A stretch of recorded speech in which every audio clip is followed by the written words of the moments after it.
Hi guys, তো আমি একটা নতুন ইউটিউব চ্যানেল খুলেছি। তো একটা শিক্ষণীয় কিছু একটা উপদেশ, একটা গল্প আমি তোমাদের শোনাতে চাই। এটা গল্প বলতে পারো, কিন্তু এই জিনিসটা একটা ভালো উপদেশ, ভালো শিক্ষণীয় কিছু। তো চলো গল্পটা শুরু করি। আর গল্পের একটা স্ক্রিপ্ট যেটা সামনে আছে সেটা হচ্ছে শেষ টাকাটা। শেষ টাকাটা তো এক অদ্ভুত প্রতিদান। তো এটা আমি স্ক্রিপ্টটা লিখেছি। তো আমি স্ক্রিপ্টটা লিখে আমি মোবাইল দেখে আমি বলছি। তো তুমি কি কখনো ভেবে দেখেছো একটা ছোট্ট ভালো কাজ একদিন তোমার জীবনটাই বদলে দিতে পারে? তবে শোনো, গল্পটা আমি বলি।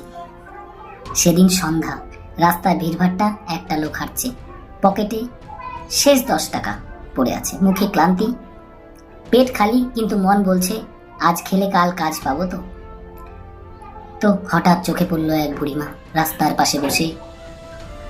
চোখে আলো নেই, সামনে এক ভাঙা বাটি, তাতে ধুলোও জমেছে। লোকটা থেমে গেল, নিজের পেটের দিকে তাকিয়ে হালকা হেসে বলল, আমি না খেয়ে থাকতে পারবো। কিন্তু পারবে না খেয়ে থাকতে? সে নিজের 10 টাকাটা চুপচাপ বুড়ির বাটিতে ফেলে সোজা হাঁটতে শুরু করল।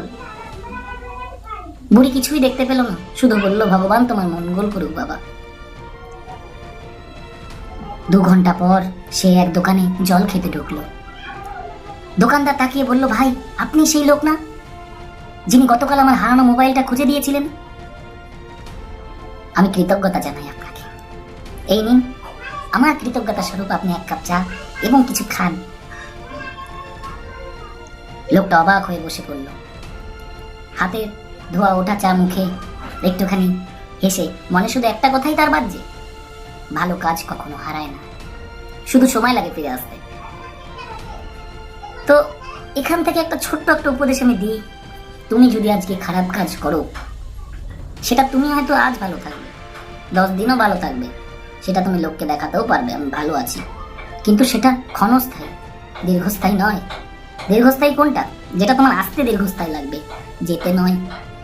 তো ভালো কাজ যদি তুমি করো, হয়তো একটু দেরিতে আসবে, কিন্তু আসবে। আর তোমাদের উদ্দেশ্যে, তুমি কি বিশ্বাস করো ভালো কাজ দেরিতে ফিরে আসে?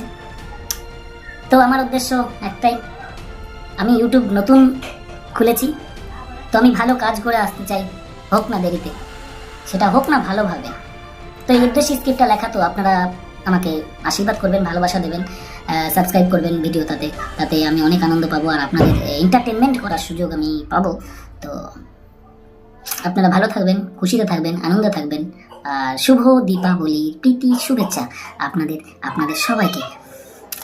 তো এখানে আমি শেষ করলাম আমার এই বক্তব্য, আমার এই গল্প, আমার নিজের গল্প, আমার নিজের বানানো গল্প, আমার যেই জীবনটা এখন আমি ইউটিউবের জার্নি দিকে কিছুটা অগ্রসর, সেই দিকের একটা গল্প। আপনারা পাশে থাকবেন।